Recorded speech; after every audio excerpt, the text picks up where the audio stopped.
అండి అందరికీ నమస్తే. మన షాప్ ఎస్ఎల్ కస్టమ్స్ యుమార్ట్ వెంకటగిరి. ఈ వీడియో స్టార్టింగ్ 10 సెకండ్స్ నేను కొద్దిగా ఫాస్ట్ ఫార్వర్డ్ చేశానండి. ఎందుకంటే లెంత్ ఎక్కువైపోతుందని. మిగిలిన వీడియో అంతా చాలా బాగా వచ్చింది. చూడండి, వీడియో చూస్తే అర్థమైపోయింది మీకు ప్రోడక్ట్ ఏంటి అనేది. ఈ పప్పీస్ అండి మల్టిపుల్ కలర్స్లో అవైలబుల్లో ఉన్నాయి. ఎవరైనా సడన్గా చూస్తే రియల్ పప్పీస్ అనుకుంటారు, కానీ ఇవి రియల్ కాదు, టాయ్.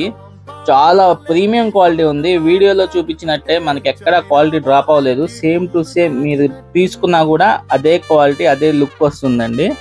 నేను ఫిల్టర్స్ వాడినండి వీడియోస్లో. నేను ఫిల్టర్స్ వాడితే చెప్తాను, అదర్వైజ్ సేమ్ పీస్ అలాగే ఉంటుంది. ఎక్కడ మనకి అప్ అండ్ డౌన్ ఉండదు క్వాలిటీ. దీనిపైన ఒక బటన్ ఉంటుంది, అది ప్రెస్ చేసామంటే అంటుంది. అది మనకి వినిపిదండి. అంత సౌండ్స్ అన్ని ఆఫ్ లో ఉంటే అదొక్కటే సన్నగా వినిపిస్తుంది. అదొక్కటే దీంట్లో మైనస్. చాలా థ్యాంక్స్ అండి, చాలా బాగా సపోర్ట్ చేస్తున్నారు. ప్లీజ్ ఫీడ్బ్యాక్ ఇవ్వండి. మీ ఫీడ్బ్యాక్ నాకు చాలా ఇంపార్టెంట్.